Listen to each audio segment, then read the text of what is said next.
I wanted to see what the insides of these animals looked like. It was one of the most horrifying discoveries in modern criminal history. On July 22nd, 1991, Milwaukee police arrested Jeffrey Dahmer and uncovered a nightmarish scene inside his apartment. Severed body parts preserved in jars, a human head in the refrigerator, and Polaroid photographs of dismembered victims. The grim findings shocked the world, raising an urgent question. How did this quiet, awkward boy become one of history's most infamous serial killers? This is the story of Jeffrey Dahmer's life, his heinous crimes, and the darkness that consumed him. Born on May 20, 1960 in Milwaukee, Wisconsin, Jeffrey Lionel Dahmer was the first child of Lionel, a chemist, and Joyce, a homemaker. On the surface, his family seemed like a typical middle-class household, but beneath the facade lay deep dysfunction. Lionel's demanding career kept him away from home, while Joyce struggled with mental health issues, including severe depression and anxiety. This left Jeffrey feeling neglected and emotionally isolated, a loneliness that grew as he entered adolescence. From a young age, Dahmer exhibited troubling behavior. He developed an unusual fascination with dead animals, collecting roadkill to dissect and study their anatomy. This morbid curiosity hinted at his growing obsession with control over life and death. As he grew older, these behaviors escalated. By his teenage years, Dahmer became withdrawn and increasingly reliant on alcohol to numb his feelings of isolation. At Revere High School, he gained notoriety for his bizarre sense of humor, pulling strange pranks and mimicking seizures to entertain his classmates. Beneath this outward behavior, however, lurked disturbing fantasies of dominance and control that would soon lead to his first murder. In 1978, shortly after graduating high school, Dahmer committed his first killing. He picked up Stephen Hicks, an 18-year-old hitchhiker, and lured him to his home with the promise of alcohol and conversation. When Hicks tried to leave, Dahmer panicked and killed him by striking him with a dumbbell and strangling him. He later dismembered the body, scattering the remains in the woods. This murder marked the beginning of a chilling pattern of violence that would define Dahmer's life.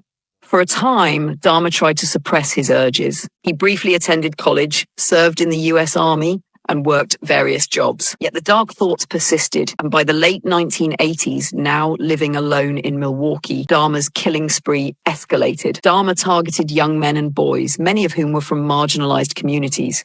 He lured them to his apartment with promises of money, companionship, or photographs. Once there, he drugged his victims, strangled them, and carried out acts of necrophilia. As his crimes progressed, he began preserving body parts, including skulls and organs, and even consuming some of the flesh. Dahmer later confessed that these acts were attempts to feel close to his victims, an attempt to keep them with him forever. One of the most horrifying aspects of his crimes was his experimentation to create zombies. Dahmer drilled holes into the skulls of some victims and injected chemicals, hoping to render them unconscious but alive and fully submissive.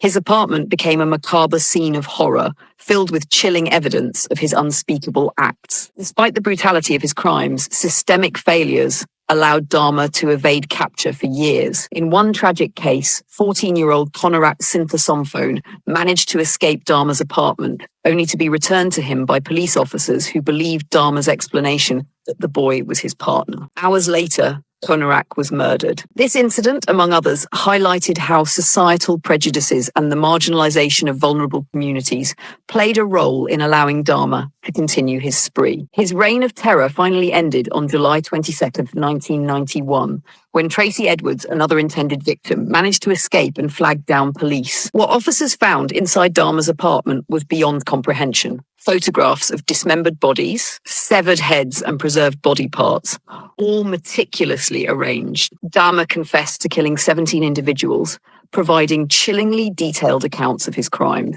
His candid admissions offered a rare glimpse into the mind of a killer, though they also raised haunting questions about the nature of evil. In 1992, Dahmer was sentenced to 15 consecutive life terms for his crimes. During his trial, psychologists debated whether he was legally insane, but he was ultimately deemed sane and fully aware of his actions. His time in prison, however, was short-lived. On November 28, 1994, Dahmer was beaten to death by by fellow inmate Christopher Scarver, bringing an abrupt end to his life. Jeffrey Dahmer's crimes remain a grim reminder of the systemic failures that allowed him to operate unchecked for so long. His story is not just about the horror he inflicted, but also about the lives he stole. Individuals like Stephen Hicks, Tony Hughes, and Errol Lindsay, each with their own stories and dreams.